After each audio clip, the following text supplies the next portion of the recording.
چلیں شروع کرتے ہیں۔ بسم اللہ الرحمن الرحیم، الحمد للہ رب العالمین والصلاة والسلام علی سید الانبیاء والمرسلین۔ ہمارا فیضان تجوید کا سبق جاری و ساری ہے، اور ہم نے گزشتہ سبق ادغام کا پڑھا تھا، سبق نمبر 14۔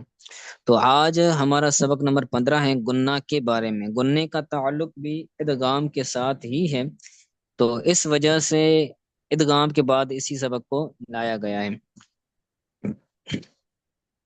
تو اس کا لغوی اور اصطلاحی پھر کہاں گنہ ہوگا، کہاں نہیں ہوگا، کہاں کتنا ہوگا، مقدار وغیرہ ہر چیز اس کے اندر بیان کریں گے۔ تو پہلے گننے کی لغوی معنی بیان کرتے ہیں۔ کہتے ہیں گننے کا لغوی معنی بم بٹنا، بم بٹ بم بنا ہٹ ہے۔ بن بنا ہٹ یعنی جو ناک کے اندر ہم کرتے ہیں نا من، تو یہ بن بنا جی ہٹ کہلاتی ہے۔ جی ان، تو تھوڑی سی بن بنات ہو رہی ہے، تو اس کو اس جی جی کا لغوی معنی یہی ہے۔ اس اور آگے کہتے ہیں اصطلاحی معنی۔ اصطلاحی تجوید میں گنہ اس آواز کو کہتے ہیں جو ناک کے بانسے سے خارج ہو۔ ناک کا جو بھانسا ہے، اس سے جو آواز خارج ہو، اس کو گنہ کہتے ہیں۔ سر، ناک کا بانسر سے مراد یعنی کہ یہ ناک کی نالی جو ہے؟ ناک کی جو ہے نالی، جو ہڈی جو ہے، یہ ہوں ہڈی کی آگے آگے والا جو حصہ ہے نا، اس سے ایک ناک صحیح۔ کے اندر یہ مضبوط ہڈی ہے، اس کے آگے والا جو ہے جو حصہ ہے نا، اس سے آواز باہر نکلے گی۔ یعنی کہ نرم ہڈی جو ہے ناک کی نرم جی جی۔ جی جی اب گننے کی اقسام بیان کرتے ہیں کہ گننے کی دو قسمیں، گنہ آنی، گنہ زمانی۔ گنہ آنی، گنہ زمانی۔ گنہ آنی کیسے کہتے ہیں یہ گنہ نون اور میم کی ذات میں پایا جاتا ہے۔ نون اور میم کی ذات میں ذات۔ پایا جاتا ہے، اس کے بغیر نون اور میم ادا ہی نہیں ہو سکتے۔ اس کے بغیر یعنی گننے کے بغیر میم اور نون ادا ہی نہیں ہو سکتے، کیونکہ یہ صفت لازمہ ہے، اس لیے اسے صفت گنہ بھی کہا جاتا ہے۔ جی یعنی یہ جو گنہ ہے نا، گنہ یہ جی نون اور میم کی ذات میں شامل ہے۔ جو چیز جس کے ذات میں ہوتی ہے تو اس کے بغیر اس کی ذات ہی نہیں ہوتی۔ تو اب یہ صحیح۔ گنہ نہ ہو تو پھر یہ حروف ہی نہیں ادا ہو سکیں گے۔ جی جی آگے ہے گنہ آنی، پیچھے تھا گنہ زمانی، نہیں جی جی گنہ آنی تھا، آگے گنہ آنی کی مقدار بتا رہے ہیں کہ گنہ آنی کی کتنا کھینچیں گے۔ کہتے ہیں یہ گنہ میم اور نون کو ادا کرتے وقت فوراً ادا ہو جاتا ہے۔ جب صحیح۔ نون یا میم کو ادا کریں گے تو فوراً ادا ہو جائے گا۔ ٹھیک ہو گیا۔ گنہ زمان، وہ گنہ جو ایک الف کی مقدار کے برابر ادا کیا جائے، اسے گنہ فرعی یا پھر گنہ زمانی بھی کہتے ہیں۔ گنہ زمانی، گنہ فرعی، اس کے دو نام ہیں۔ ٹھیک ہو گیا۔ یعنی جب ہم گننے کو ایک الف کی مقدار کھینچیں گے، جیسے عام طور پر ہوتا ہے، جیسے من یقول من ورق الجنہ، تو یہاں پر جو گنہ ہو رہا ہے وہ ایک الف کی مقدار ہو رہا ہے۔ وہ جو تھا نا نون اور میم میں، تو نون اور میم میں یہ اس کی ذات میں ہوتا ہے، اس کی مقدار ایک الف کے برابر نہیں ہوتی، بلکہ ہوں تھوڑا سا ایسے ہو جاتا ہے۔ ٹھیک، یعنی کہ آن کہتے ہیں میم نون جتنی جلدی، دیر تک وہ پڑھتے رہے اتنی دیر تک ہے بس۔ جی جی جی، جیسے جیسے مما، پھر جو پہلا میم ہے، اسی طرح من فلق، ٹھیک ہے، تو میم۔ جلدی میں جو ادا ہو جاتا ہے۔ صحیح۔ اب میم اور نون مشدد کا گنہ، میم مشدد ہو اور نون مشدد ہو تو ان میں ہمیشہ گنہ ہوتا ہے۔ یہ گنہ واجب ہے، اس کی مقدار ایک الف کے برابر ہے۔ یعنی نون کے اوپر تشدید ہو یا پھر جی میم کے اوپر تشدید ہو، تو یہ نون مشدد اور میم مشدد ہو جائے گا، تو اب اس میں ہمیشہ ہمیشہ گنہ کریں گے ایک الف کے برابر۔ ٹھیک ہو گیا۔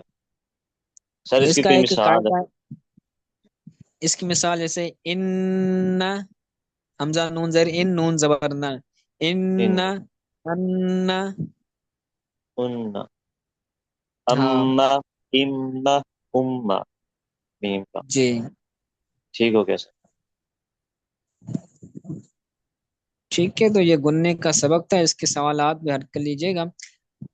ٹھیک ہو گیا. آگے یہ بھی تھوڑا سا پڑھ لیتے ہیں، تفخیم و ترقیق آسان ہی ہے۔ تو جی جی. تفخیم کا مطلب ہوتا ہے حروف کو موٹا پڑھنا، تفخیم مطلب حروف کو موٹا پڑھنا، ترقیق کا مطلب ہوتا ہے حرف کو باریک باریک پڑھنا، ہے. ہاں پتلا پڑھنا۔ تفخیم کی معنی حرف کو پڑ پڑھنا ہے، جو حرف پڑ پڑھا جائے اسے مخفم کہتے ہیں، مخفم۔ مخفم. ہم۔ تفخیم یہ مصدر ہے، تفعیل سے، باب تفعیل سے،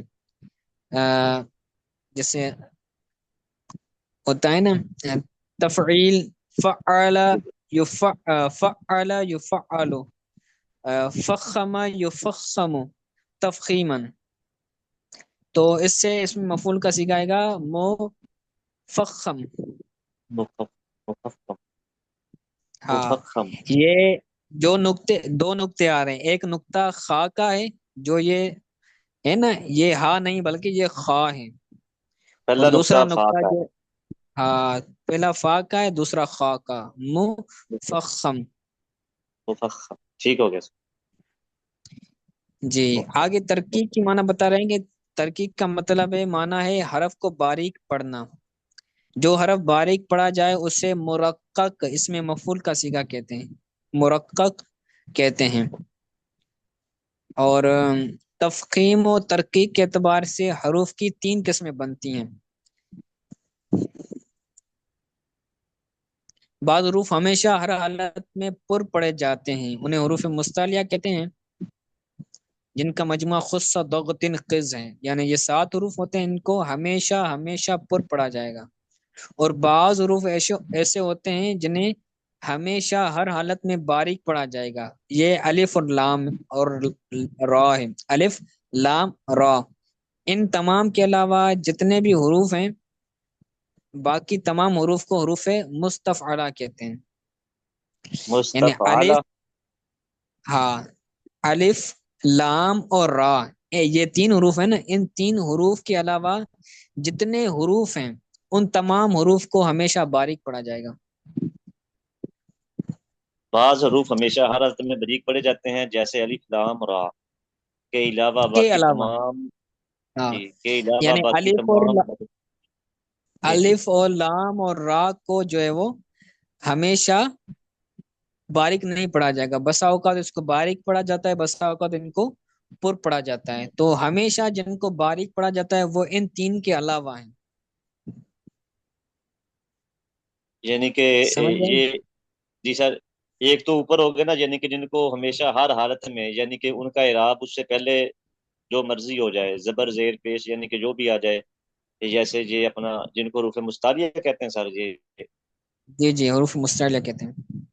جی. اور اس کے علاوہ دوسری قسم ہے، یعنی کہ جو الف لام را، بعض حروف ہمیشہ ہر حالت میں باریک پڑے جاتے ہیں، یہ الف لام را کے علاوہ. یعنی کہ یعنی الف الف اور لام اور را، یہ جو 3 حروف ہیں نا، ان 3 جی جی. حروف کے علاوہ اور اوپر والے 7 حروف، ان 7 حروف کے علاوہ 7 اور 3 یہ ہوئے 10، تو 10 حروف کے علاوہ باقی جو 19 حروف ہیں ان کو کیا پڑھا جائے گا؟ ہمیشہ باریک. باریک پڑھا جائے گا۔ ٹھیک ہے.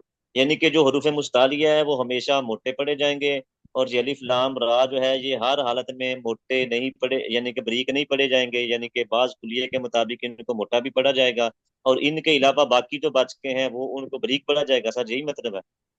جی جی یہی آگے تیسری بات میں یہی بتا رہے ہیں کہ تیسری وہ چیز ہے کہ بعض حروف کہیں پر پڑے جاتے ہیں اور کہیں باریک پڑے جاتے ہیں، جیسے اور یہ حروف 3 ہیں، الف لام اور را۔ بسا اوقات الف کو پر پڑھا جائے گا، بسا اوقات باریک پڑھا جائے گا، اسی طرح لام کو باریک پڑھا جائے گا، پر پڑھا جائے گا، اسی طرح را کبھی را پڑھا جائے گا، کبھی را پڑھا جائے گا۔